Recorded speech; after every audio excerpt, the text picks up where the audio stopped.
Hello and welcome to the Agri-Food Pioneers. We're here to give a voice to companies in the agriculture and food industries making a real difference to the environment.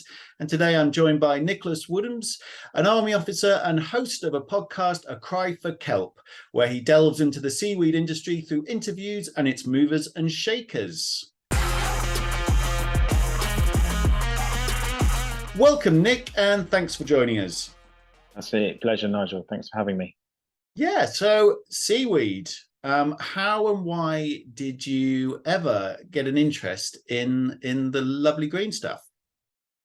Well, I mean, I've just been absolutely fascinated for years by the fact that climate change is really going to hit us quite hard, much quicker than anybody expects. And I've just found the whole way that humans are just watching this slow-moving steamroller coming towards them and not being particularly effective along the way. So I was always just fascinated by the way that humans look at that stuff. And then that made me and compelled me to start to look at what solutions are out there that could be relatively quick to at least some way, shape, or form mitigating the worst effects of climate change. And it was just through researching of that I came across kelp and seaweed in general, or I would call macroalgae. So anything kind of big that you call seaweed is macroalgae. And then, of course, you've got microalgae as well. And both together, as long with sea grasses, have an amazing ability to absorb CO2 out of the atmosphere. So that's it. And then I was off and I was just down rabbit hole after rabbit hole, looking at all of the amazing work that's being done and the amazing people who are pioneering certain bits and bobs within this industry. That is fascinating. So the immediate solution to mitigate a lot of the damage that we're doing is, in your opinion, is through seaweed and kelp and macroalgae. Correct. Yeah, it's the immediate thing we can do is get to net zero, and that means just getting out as much of the CO2 as we can out of the atmosphere and stop pumping CO2 into the atmosphere. So I'm definitely on the first side of that, like looking at it as a carbon sequester. You're saying that kelp, seaweed, macroalgae, microalgae is going to help. Is going to help in terms of the carbon levels on the world. And how does it actually do that? It absorbs it in some way, I'm assuming.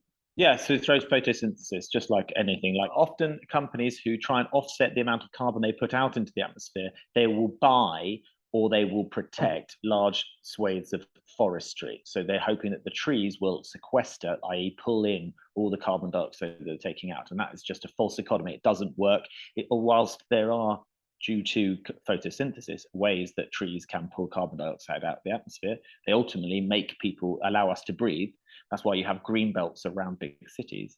They won't do it at the rate that is needed. And crucially, when you're growing trees or you're protecting forestry, that land could be used for arable purposes, i.e. growing food for the human population. So a much better option is to grow seaweed, which sequesters 3 times as much carbon, and it doesn't take up land that could otherwise use to grow food for the growing human population. I can see how you got down this rabbit hole, Nic. It's starting to make a lot of sense. So how the hell do you do this? Like where are people growing kelp forests in the sea? I mean, what's happening and what can happen better in the future? Well, 90% of kelp sorry, not kelp. We have to be careful because I'm fascinated by kelp, and the name of my podcast is A Cry for Kelp. Which is a great name, by the way. Thank you very much. Thank you. But no, let's call it all seaweed. And I think that's the simple way. Okay. But obviously within seaweed, there's a number of different types of seaweed. But where it's mostly grown at the moment, 90% is grown in Asia because it's mainly part of their diet. So it's been a part of their diet for thousands and thousands of years. We have been growing seaweed in the UK and Europe for a while, but not commercially. No one's ever done that. So what the big push now is to grow it, like make big farms offshore in the North Sea and all around Europe, frankly, so that we can start to sequester the carbon that we're pumping out into the atmosphere. But also, the great thing about seaweed is once you grow that seaweed, you can then take it, cut it, and you can process it in whatever way you want to, and it creates a load of other amazing products. There's some broforms within some specific types of red seaweed, that will ultimately allow it to, it's like an enzyme that can break down methane. So one of the biggest contributors to climate change is not just carbon, but it's methane, because methane is actually much more toxic. So if we can reduce the amount of methane being burped into the atmosphere by our huge, massive cattle farms all over the world, because of our insatiable desire for meat, then we are therefore also reducing we're mitigating climate change. So not only are you pulling this carbon out of the atmosphere, you're then giving it to cattle, and then cattle, you're then reducing the amount of methane that they burp out. So, and that's just one thing. We can also eat it ourselves. If we could change the culture in Europe so that people started eating more seaweed, that would be amazing. I'm skeptical that we can do that, but I think the other really exciting options are in biostimulants. So basically, you take you take kelp and you turn it into fertilizer for crops, and it's non-chemical fertilizer, but it gives a load of nitrogen into the soil and allows crops to grow much better. So it's really awesome. Also, there's a lot of it's a thickener agent. There's kerogen, which is a type of a compound within seaweed that you can utilize to thicken things. So you wouldn't know this, but most Mr. Whippy ice creams will probably have kerogen in it, and lots of really good cosmetics, lots of moisturizers and stuff like that will have already some seaweed extracts in it. Also, one of the ones that's really exciting is biopackaging. So when you process certain types of seaweed, you can make it into really nice long sheets of essentially a plastic type material, and that can be used for all sorts of things. There's an amazing company, I've interviewed the CEO on my podcast, called Notpla. It's a French gentleman who started a company in London, and they make packaging for takeaway for Just Eat and Deliveroo.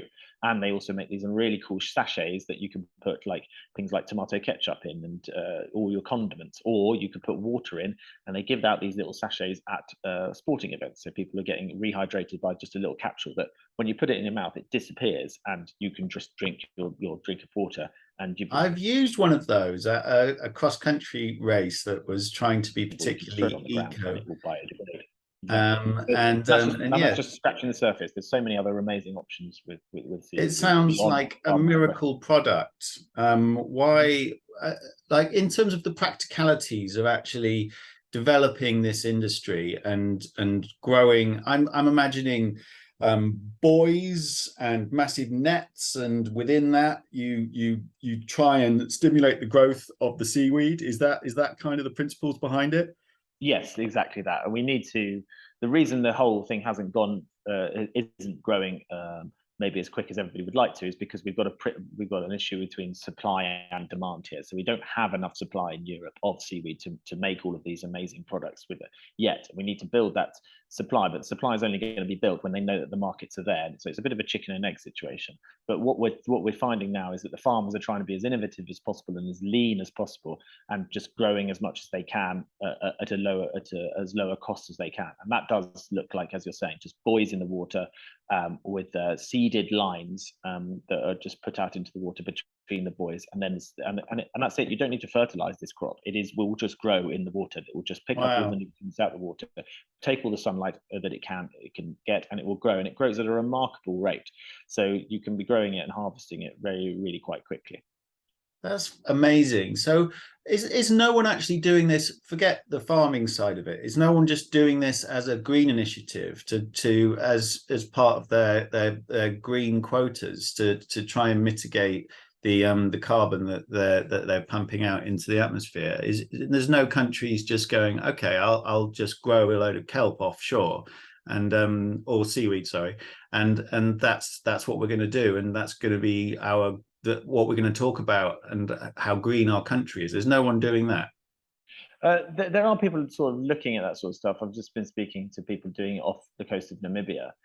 No one is able to put that kind of money into the system yet, and that's because there isn't an end user at the moment. When we finally get the end user, because the products are just so compelling and they're cheaper than the current, awful products, the current plastics or the current fertilizers, that's when we'll be able to get the big scale of things. You can't just, if you were to just grow it, that would be lovely. It would still cost lots of money, but also one of the big problems, one of the frictions, I should say, that we need to overcome is we don't know yet how much is being sequestered, how much carbon is sequestered, but also we don't know what it's doing once it's been sequestered. So we were obviously, if you take it out, you cut that kelp and you then bring it on land and you process it, and then you use it, you're ultimately putting it back into the carbon cycle in some way, shape, or form, because it will. Let's say the biopackaging, you process it, you then use it, and then it's discarded.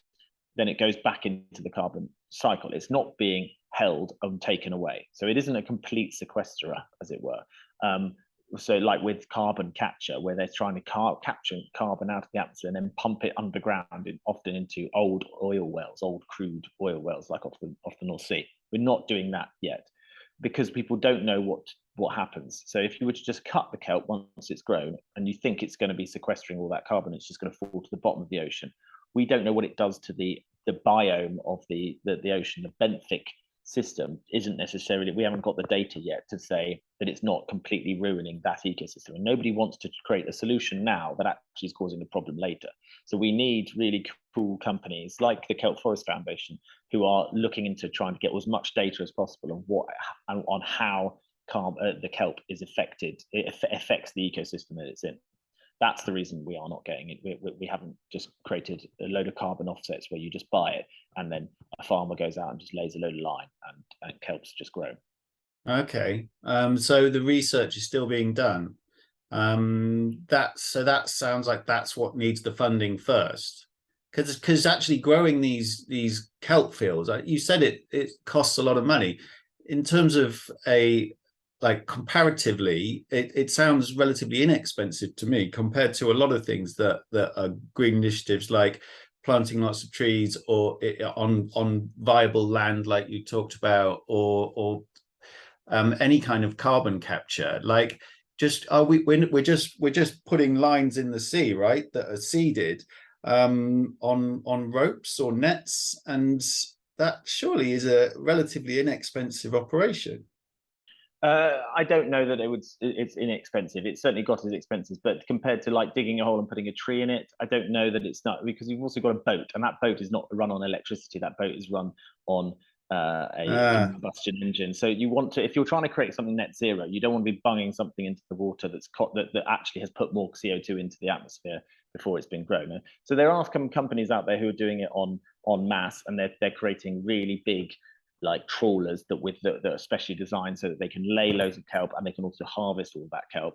That is coming, but it's just we're just not there yet, and that needs a lot of investment. People need to put that money, and also the data needs a lot more investment, because it's really hard to work at sea, because you put any data sensors into the water, they are often degraded very, very quickly. So we still need, whilst it will be a great carbon offset, and it will be in the future a great carbon offset for people, we haven't got all of the data we need yet to say that it's working. And the whole carbon offset game is it sounds to me, in my research, is quite a corrupted system, where just people are, as I've said before, greenwashing, saying that they're pumping, let's say they're pumping 5 megatons into the atmosphere every day, and then they go and buy, you know, a couple of 100 acres of Virginia forestry. I mean, you haven't, and there's no data to say that how much you've been offsetting it by. So we've got to get to the point where the data is so accurate that we know that X number of acreage or hectares of kelp equals X number of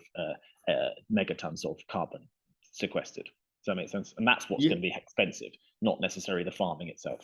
Yeah, it does make sense. I'm just thinking of Brewdog making the claim that they were carbon negative overnight when they bought an enormous part of Scotland that was full of trees, and those trees were already there before they bought them.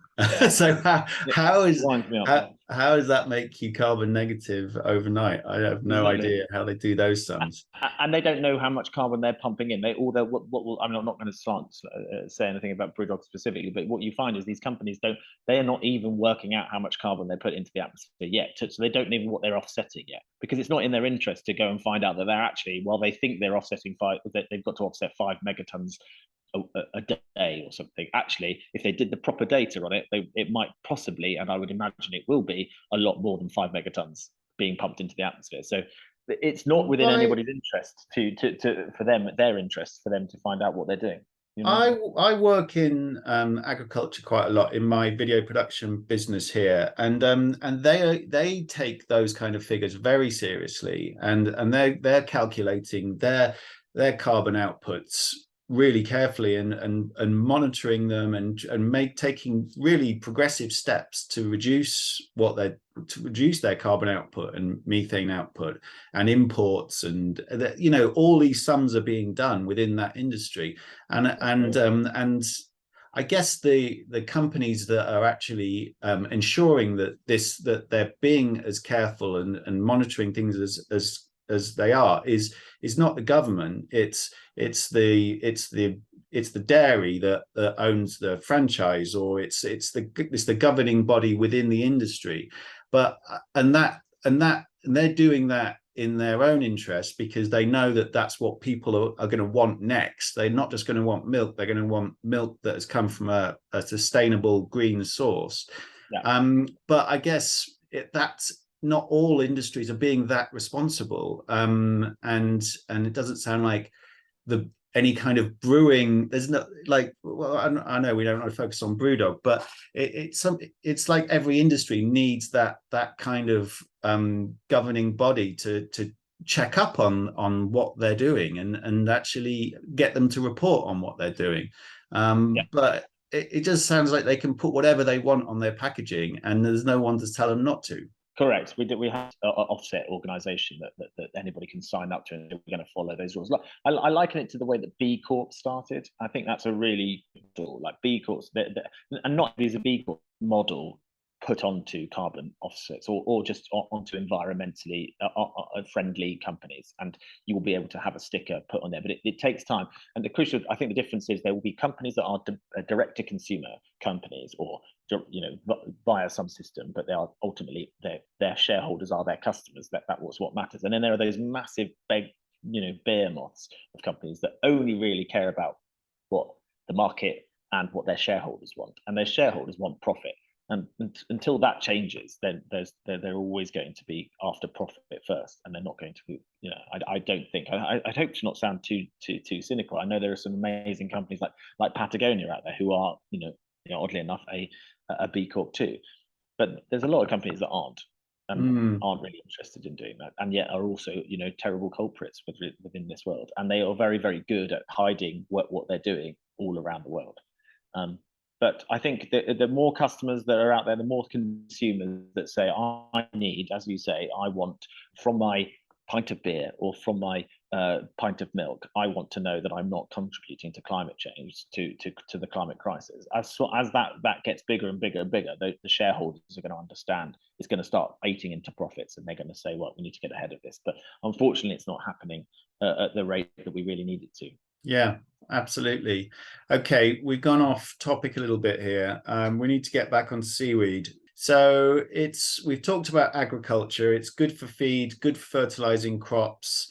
We haven't really talked about it being a food source particularly. I've had it in Chinese restaurants covered in sugar and salt, and it's absolutely delicious. But can we get it into people's diet in any other way? What are people around the world doing with seaweed, and can we eat it so it tastes good? Yeah, I think so. I think there's some really interesting. I don't think you want to eat it raw. And I think there's some interesting things going on with like kelp noodles and like alternative pastas and things like that. So some of the carbohydrates that we use, going for that, because their taste isn't the key. It's often the texture and wanting it to be filling. So yeah, that will happen. I think that will happen, but I don't believe it's going to be in terms of the thing that's going to launch seaweed into the mainstream. I think we'll find that it will probably be the bigger customers, i.e., the big agricultural producers. They will want to find a net zero or a zero or a minus carbon fertilizer for their soils around the world, and that's a big enough customer to then start to create the supply. And then when the supply is up and running, then we'll find there's much more and many more exciting products, some of which will be food to humans, like direct food. But as I say, it's in additives already in lots of food that we already eat. There's a lot of seaweed. We just don't know it. I think there will be more people. Chefs are trying to use it in really interesting way. Like kelp butter is really cool because it does have a certain flavor to it. Like North Atlantic dulse is really nice on salads. It adds like an umami type saltiness, then that kind of like sea saltiness.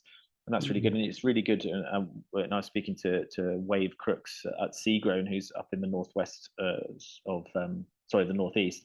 He's growing a big seaweed farm up there, and they're making lots of really nice seasonings out of seaweed. So it's coming, but I think we're just not there yet in terms of the amount of people that there's not the supply yet isn't there for us to start experimenting. Yeah, maybe. Yeah, you can make it. It's a protein, so you can just break it down and desiccate it, and you can put it into protein shakes. So yeah, it's a good source of protein in the future. It might be that the UN or some of the World Health Organization or the World Food Program, they start to use it as a big feedstock for anything that they're trying to do to get out to areas that have just been decimated by some of the weather that's going to come and start hitting some of the poorer parts of the world.